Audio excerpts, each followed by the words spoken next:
Sangat memprihatinkan ya ketika kalah dengan kota kosong. Ya kalau kalah dengan lawan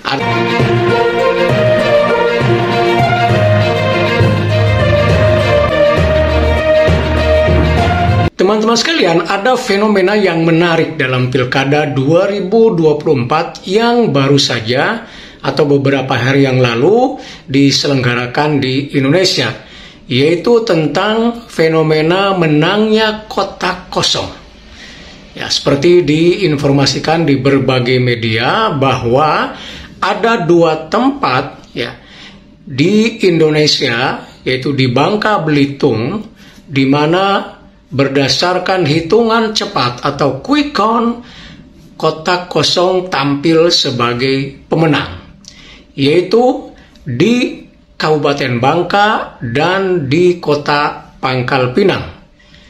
Dan menariknya bahwa angka atau persentase perolehan suara kota kosong itu di atas 50%. Nah, tetapi teman-teman sekalian, ini bukan fenomena baru ya.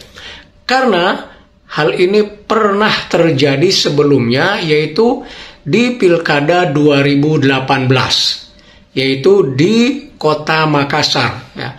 Di mana ketika itu kota kosong juga menang ya, muncul sebagai pemenang, juga perolehan suaranya di atas 50%. Nah, mengapa harus ada kota kosong ya? Ini terjadi ketika hanya ada satu pasangan calon atau calon tunggal. Lalu kenapa misalnya tidak langsung dipilih saja? Misalnya karena hanya ada satu pasangan calon, ya sudah ditetapkan saja. Tidak, karena apa? Karena ada aturannya, yaitu Undang-Undang Nomor 8 Tahun 2015 ya, ini yang diuji materi oleh MK ya, yang mengharuskan lebih dari satu pasangan calon ya dalam pilkada. Ya. Jadi undang-undang mengatakan pasangan calon dalam pilkada, ya gubernur, bupati, wali kota, harus lebih dari satu pasangan. Maka ketika ada satu pasangan calon, ya harus ada lawannya. Nah, lawannya inilah yang kemudian disepakati sebagai kota kosong. Dan akhirnya itulah yang terjadi. Nah, ini tentu menarik ya ketika kota kosong itu tampil sebagai pemenang ya. Bagi pasangan calon tunggal yang kalah tentu sangat memprihatinkan ya ketika kalah dengan kota kosong. Ya kalau kalah dengan lawan, artinya dengan ada pasangan lain, itu mungkin hal yang biasa ya.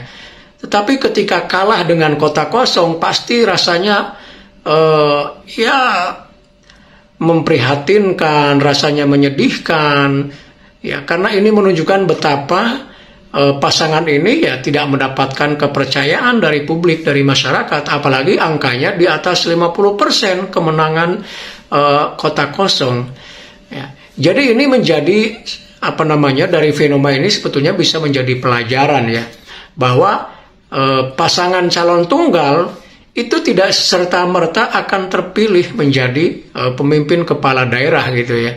Tidak serta-merta.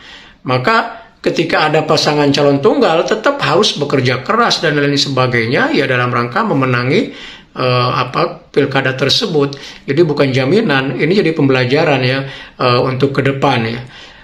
Ketika hanya ada satu pasangan gitu ya. Nah, demikian teman-teman, mudah-mudahan ada manfaatnya. Sampai bertemu kembali di video berikutnya. Tetap semangat.